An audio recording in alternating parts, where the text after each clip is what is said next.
Hi everyone, today we are going to multiply with decimals. It's pretty much just like doing the standard algorithm, but you have to know where to place those decimals. And so we're going to do 4 problems and practice a little. My suggestion is to always estimate first. That way you have a ballpark of what when you get your answer, you can look at your estimate and see if you're in that same ballpark.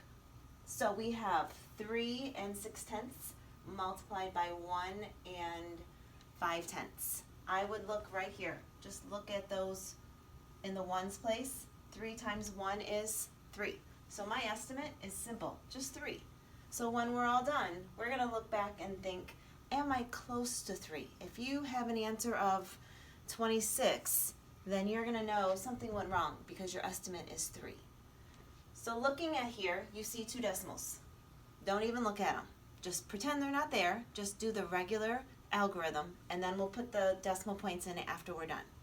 So going through our steps, 5 times 6 is 30.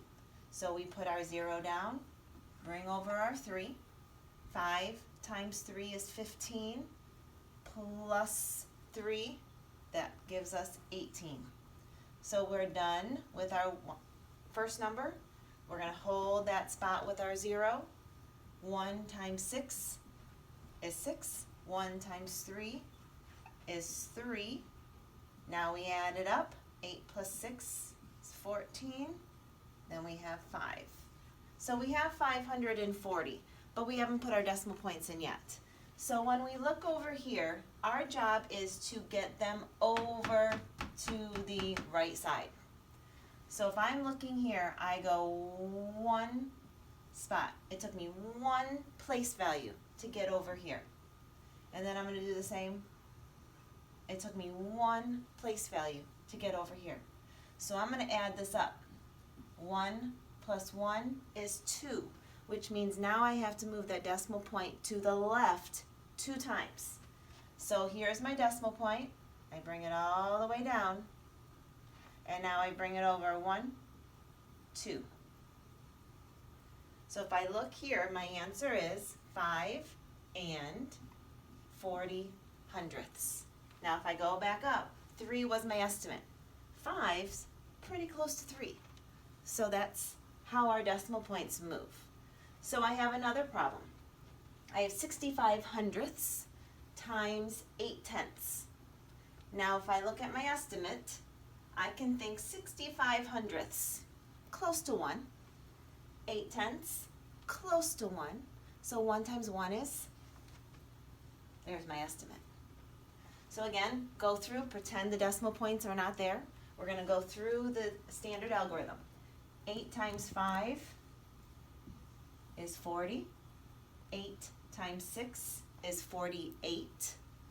Plus your 4 more, so 48 plus my 4 is 52.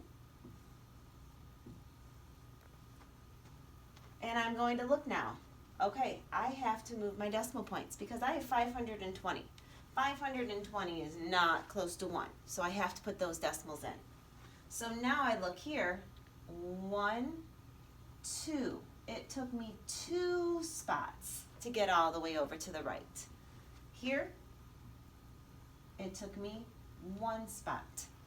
So I think 2 plus 1 is 3. I have to move my decimal point 3 times to the left. 1, 2, 3.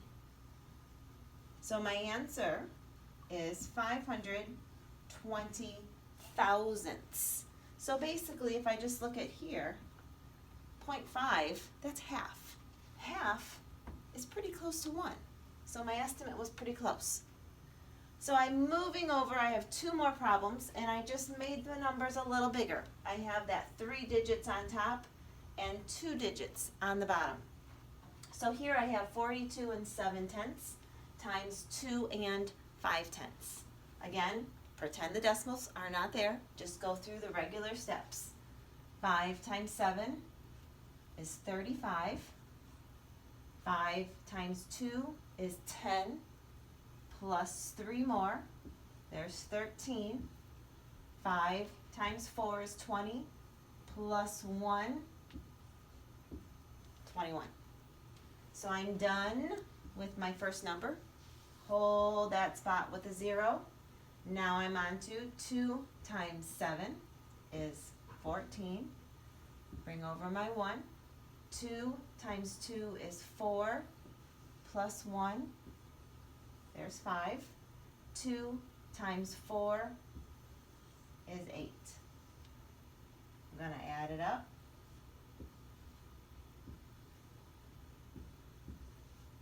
So I have 10,675.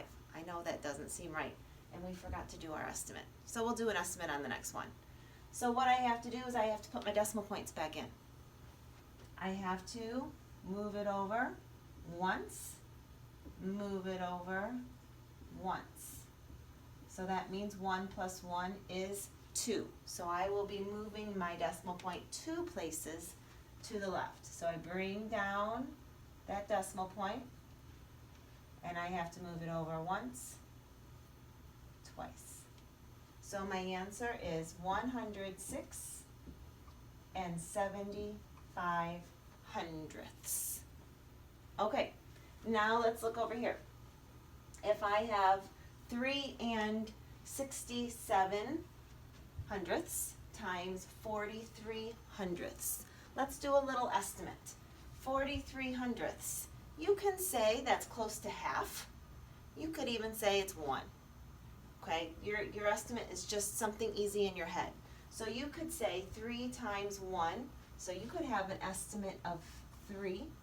Some of you might think, well, this is close to half. Half of 3. That's multiplying of. Half of 3 is 1.5. So some of you might have an estimate of 1.5. Some of you might say 3. Pretty close.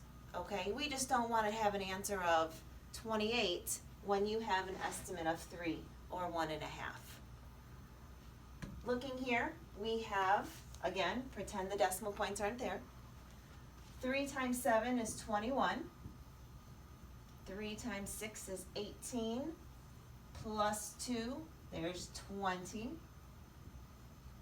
3 times 3 is 9.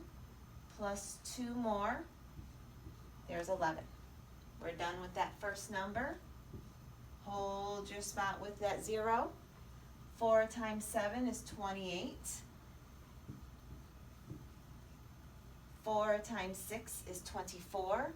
Plus 2 more is 26. 4 times 3 is 12. Plus 2 more. So there's our 14. Now we add it up.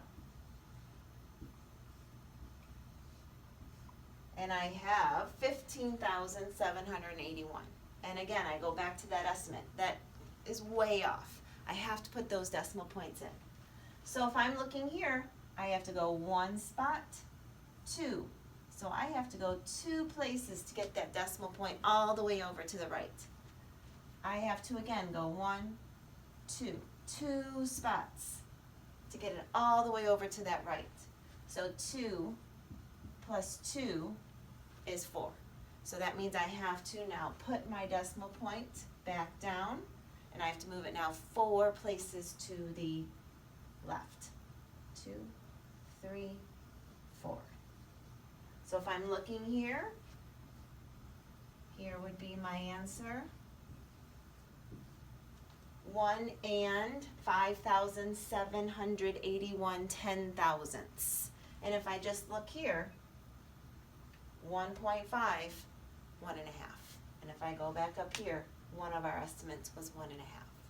So I want you to remember, when you're doing multiplication with decimals, just do the standard algorithm and then look at those decimal points after.